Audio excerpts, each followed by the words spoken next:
Bonjour, mon nom est Marie-Isabelle, artiste en beauté. Aujourd'hui, j'ai choisi de vous parler du maquillage permanent parce que plusieurs personnes se posent des questions au sujet de la dermopigmentation, qui est le maquillage permanent.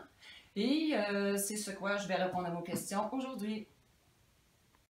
Il y a différentes régions qu'on peut faire dans le visage pour le maquillage permanent. Il y a d'abord les sourcils. On a les deux façons de le faire. On a le sourcil dit tribal. C'est vraiment d'aller donner un effet poudré aux gens qui ont déjà un sourcil en place. Et on a l'effet aussi 3D qui consiste vraiment à aller dessiner du poil à poil pour les gens qui ont presque ou pas de sourcils du tout. Ensuite, on a les lèvres qu'on peut faire le contour avec un léger dégradé. On a les lèvres qu'on peut faire pleines aussi, avec une teinte qu'on choisit et qui s'adapte toujours à la peau de la cliente, la couleur des yeux. On a plein de trucs pour savoir vraiment quel pigment aller choisir.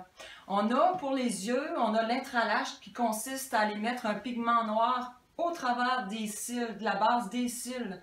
C'est vraiment pour donner un effet d'épaisseur aux cils.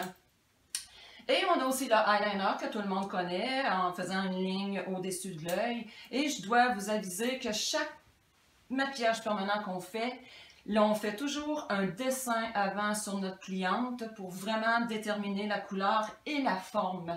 Et la cliente doit vraiment approuver le dessin qu'on fait avant de commencer à faire le maquillage permanent. C'est très, très important. Si jamais vous avez des questions au sujet du maquillage permanent, n'hésitez pas à me consulter. Appelez-moi, ça me fera plaisir de vous répondre et ça me fera plaisir de vous rencontrer.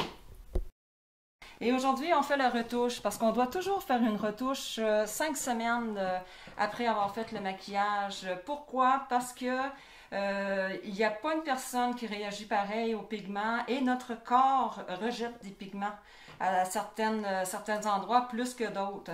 Alors, on se doit vraiment, pour tout maquillage permanent, refaire une retouche après 5 semaines pour vraiment aller ajuster nos couleurs, notre dessin, c'est primordial. De toute façon, quand on fait la consultation avec la cliente, on remplit un questionnaire médical et habitudes de maquillage et la personne est au courant qu'on doit faire une retouche après 5 semaines et c'est compris dans le prix total du maquillage permanent.